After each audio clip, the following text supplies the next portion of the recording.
Olá pessoal, vamos então à nossa aula número 5, em que a gente vai falar sobre a diferença de um QR e um KPI. Ok? Então, qual seria, a principal diferença de um Key Result de um KPI? KPI que significa Key Performance Indicator.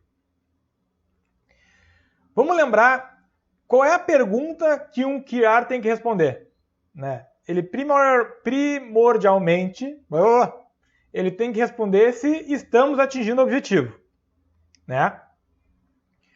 Já o KPI, ele vai nos dizer em que condições estamos atingindo esse objetivo. Tá ok? Então, enquanto o meu QR responde se estamos atingindo o objetivo, o KPI vai responder em que condições estamos atingindo esse objetivo. E aí a diferença entre os dois, né? A gente pode falar que um QR ele é uma métrica de sucesso. Ele me traduz sucesso do meu objetivo. Já uma métrica, um KPI, ele me traduz uma métrica de controle. Então, no momento que ele me diz em que condições eu estou atingindo meu objetivo, na verdade eu estou controlando algumas variáveis para saber se eu estou atingindo a minha métrica de sucesso de forma saudável ou não. Vamos olhar um exemplo. Lembre do exemplo que a gente queria melhorar o nosso condicionamento físico para 2020. Né? E aí a gente definiu como QR, reduziu o peso de 95 para 80 quilos e reduziu o colesterol LDL, que é o colesterol bom, o colesterol ruim, né, de 150 para 70. E aí, como iniciativa, a gente colocou correr 3 vezes por semana, fazer uma dieta alimentar e dormir pelo menos 6 horas por dia. Tá? E aí a nossa expectativa, né? A nossa expectativa era ficar assim, que nem o Christian Bale. Mas passou aí um ano e o que aconteceu? A gente ficou assim. O mesmo Christian Bale, mas de uma forma muito diferente. E aí a pergunta, né? O que será que deu de errado? Chegou, eu consegui reduzir o meu peso, eu reduzi o meu LDL, fiz todas essas iniciativas de correr 3 vezes por semana, fiz uma dieta alimentar, dormi 6 horas por dia. Mas o que deu errado ao ponto de eu ficar com essa foto aqui da direita, né? Bom, nesse exemplo, a gente estava só monitorando Key Results, estava olhando para as iniciativas, a gente até tinha algumas métricas de iniciativa, correr 3 vezes por semana, dormir 6 horas, mas a gente não tinha nenhuma métrica de controle, nenhum KPI. E aí, como métricas de controle, a gente poderia ter definido as hemácias, para saber se eu estou com anemia, leucócitos, para saber como está a minha imunidade, o HDL, que é o colesterol bom. Ou seja, em paralelo aos meus Key Results, é fundamental a gente monitorar algumas métricas de controle.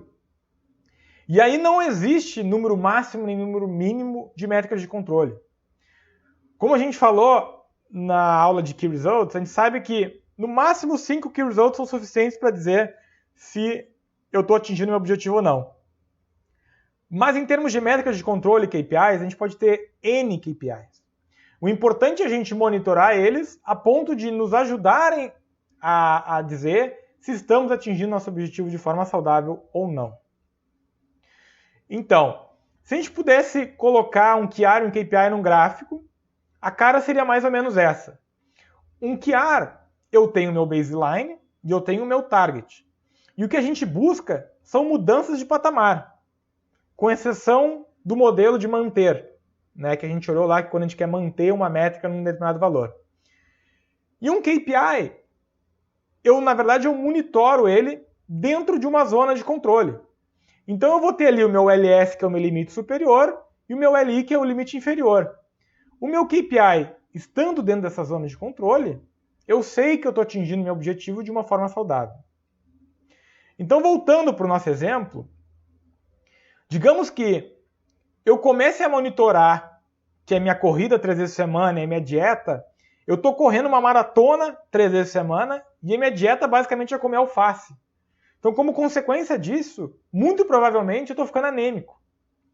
E no momento que eu monitoro, então, que as minhas hemácias estão saindo da minha faixa de controle, eu preciso agir sobre isso. E aí eu introduzo a métrica, o meu KPI, eu transformo o meu KPI num QR. E aí eu passo a colocar uma meta atrelada a ele. Então, nesse caso, eu coloquei que eu quero aumentar o volume de hemácias de 3,5 para 5. Ou seja, eu quero corrigir um desvio que eu fiz em função de estar perseguindo o objetivo de uma forma não saudável. Tá ok? A gente pode falar que todo QR já foi um KPI alguma vez, em algum momento na sua história. Tá? Então, por isso que a gente coloca aqui, o QR, ele, na verdade, ele está dentro dos KPIs. A única diferença entre eles é que num KPI eu estou controlando dentro de uma zona de controle, um limite superior, um limite inferior, e um QR eu tenho uma meta atrelada. Tá?